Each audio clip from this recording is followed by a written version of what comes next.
صلابة وفي السيدة الزهراء تميزها عن غيرها سلام الله عليها. قامت أيضا بدورها، خرجت إلى المسجد، واجهت الرجال، أقامت الحجة عليهم، وبختهم وبقوة منطق وببلاغة وبكلمات تامات ألقتها عليهم وهي ضعيفة مكسورة الظل، أسقطت جنينها تو الآن قامت من هذا المصاب، خرجت إلى المسجد ولا كانت السيدة الزهراء من القوة والصلابة، شخصية قوية، شخصية كفؤة للقيادة، شخصية تصلح أن تكون أم أبيها.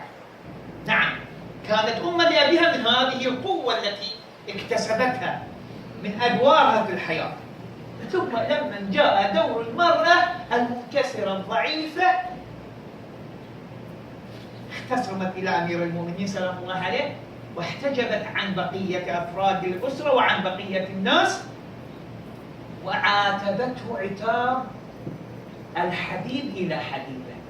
هنا المرأة أيضا تحتفظ السيدة الزهراء بخصوصيات المرأة الأخرى، الأنوثة، الضعف، الحاجة إلى القوة الأخرى، الرجل، عاتبته، لكن العتاب كان لإقامة الحجة على غير أمير المؤمنين، لأن أمير المؤمنين كان مأمورا بالصبر على الأذى. هذا دور الزهراء عليه السلام. أنا أقول أنها كانت أم بأبيها. الأمهات اليوم أيضا هذه قدوتهم السيدة الزهراء سلام الله عليها. تحملت السيدة الزهراء كل الأدوار من ولادتها إلى شهادتها. الحاجة اليوم تقضي أن نجعل من المرأة الأم بالخصوص، أو ندعو النساء الأمهات إلى قوة الشخصية، إلى أن تكون شخصية المرأة بالخصوص الأم التي تتحمل أدوار، شخصية قوية تدير الأسرة وتدير الحياة.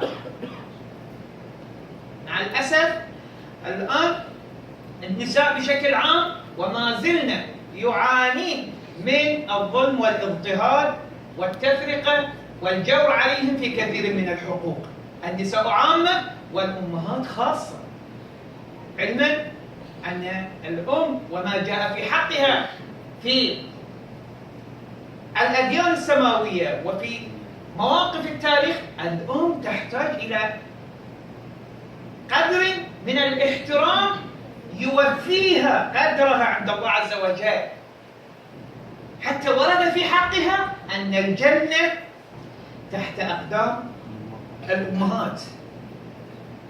أي دليل أعظم على قدر الأم من هذا الحديث الشريف.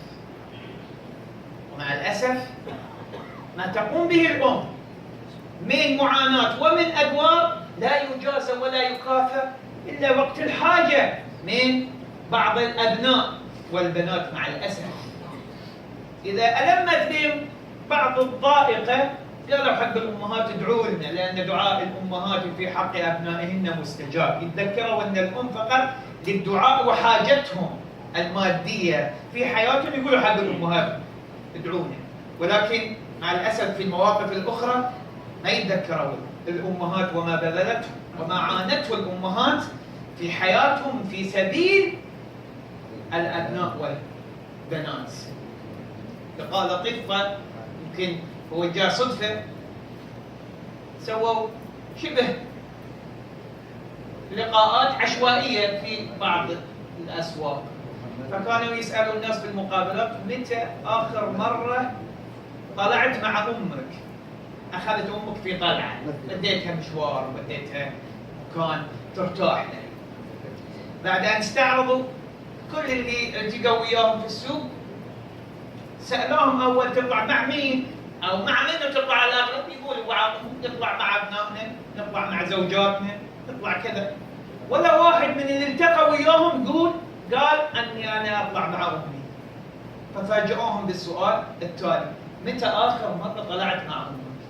بعضهم يقول ما أتذكر ولا مرة طلعت مع أمي، أو أخذت أمي معي في مشوار ترفيهي، أو أخذتها في مطعم، أو أخذتها في سوق، أو هذا. أمك نسيتها بمجرد أن أخذت مرأة، أخذت زوجة، والزوجة لا تعني لك شيء، زوجة أجنبية عنك، أمك اللي عاشت وياك، حملتك وربتك واعتنت بك، مجرد أن حصلت لك فرصة أن تتخلى عنها هديتها ورحت حق مرأة أخرى.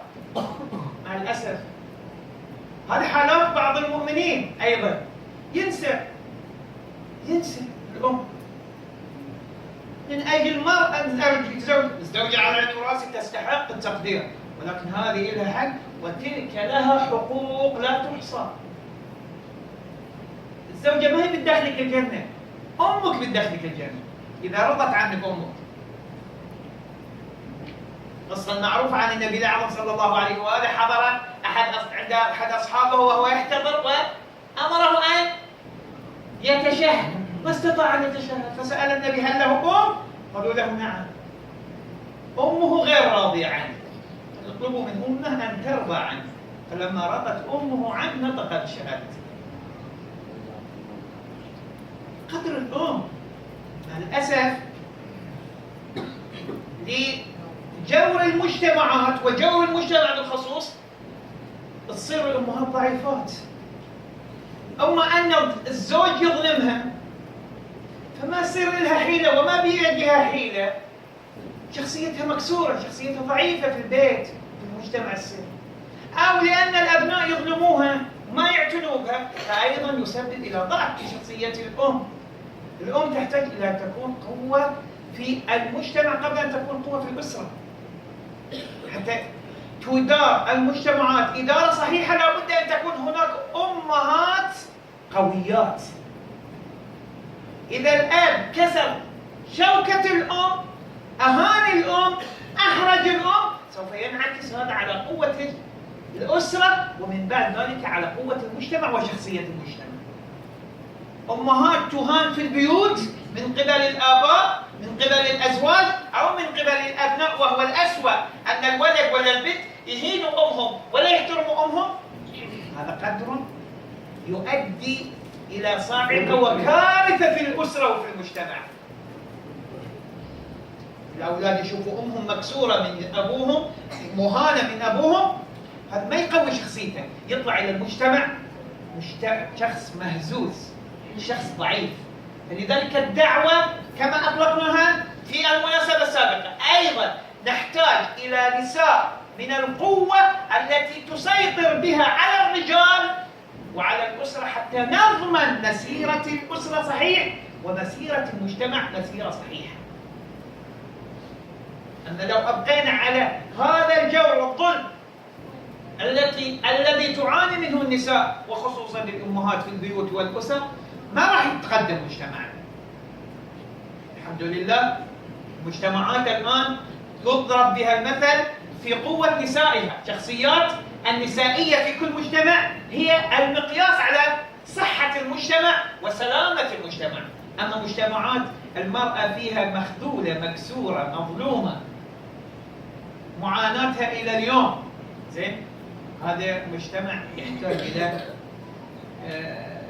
إعادة تنظيم في أفراده. شوفوا البيت شنو اللي صاير مع الأسف. هنا الدعوة أن تكون الأم الشخصية الأولى في حياة الإنسان، في حياة كل إنسان. اهتمام الزوج والأب، الزوج الأب بالأم خصوصا اعتناء من نواحي عدة، وأول هذه الحقوق التي يجب على الأب الزوج أن يعطيها للأم وأن يعطيها حق الاحترام وممارسة دورها كأم. الأمهات يعيشوا مع الأولاد 3/4 العمر، 3/4 العمر نعيش في أحضان أمهاتنا، فمن الظلم أني أجي أنا في أخير المشوار أنا كأب أفرض رأيي على ولدي ولا على بنتي اللي تعبت أمهم في تربيتهم ونشأتهم والحفاظ عليهم، أجي أنا بسلطتي وديكتاتورية الرجولية والذكورية أقول أنا الرأي رأيي، أنا الكلام اللي يمشي، أنا أقول لك وين تروح يا ولد، ولا وين تروح يا بنت، ولا منين تتزوج يا ولد ومنين تتزوج يا بنت. لا. وإذا توظف الولد وتوظفت البنت، ما هو أنت اللي تاخذ الأب تعبهم، اللي ياخذ تعبهم اللي سهرت عليهم. إذا هم صار عندهم إحساس وشعور بأنهم يعتنوا بأمهم، أول راتب، ما أول راتب كالخرابيط، كل ما تملك لأمك، مجازاتها مكافاتها قليل.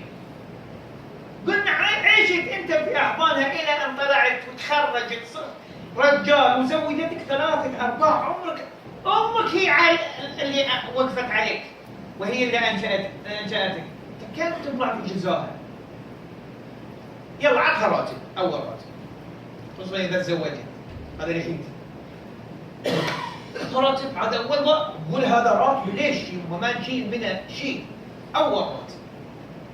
ولا تقصر، أول راتب، ثاني راتب، ثالث راتب، خصص لها حصة كبيرة من راتبك. ما برايح بعيد، ما أنت ما فيك شدة، ما فينا شدة. في بعض الحريم ما نقدر عليه، بعض النسوان هم يقولوا احنا اللي ايضا لنا حق، مو بس حق امك، تستاهل. يوم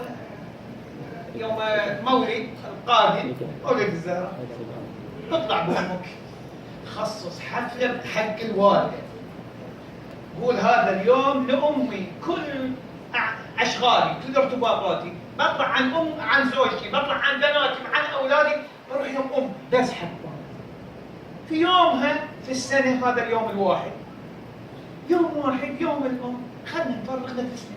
فضلا عنك لا تقصر في جهات ثانيه ماديه، عطها فلوس، كت عليها من الخير، سوي لها سفره على حسابك، كل شيء سوى وانت بعدك مقصر في يوم واحد. يوم واحد اظن اذا سمعوا بعض الناس انهم ما يزعلوا اذا بعض الحريم النسوان الزوجات هو يوم واحد بننسى. لا تنسى بقيه ايام السنه، بقيه ايام السنه، يعني ننسى امهاتنا؟ لا، هذا بس حتى يذكرنا، هذا يوم الام حتى يذكرنا جزاكم الله خير بان هناك ام ولها دار. غفر الله لنا ولكم، جزاكم الله خير. ليش؟ القوة الموجودة في شخصية الزهراء هي التي حافظت على شخصية المرأة والنساء، فلذلك نقتدي بالزهراء عليه السلام، النساء خاصة ابتداءهم بالسيدة الزهراء، حتى يقوي من شخصيتهم ويجعل شخصيتهم هي المفروضة في المجتمع. ولا تتشنف أسماءنا جزاك الله خير. بهذه المناسبة ميلاد السيدة الزهراء سلام الله عليها. أفلح من صلى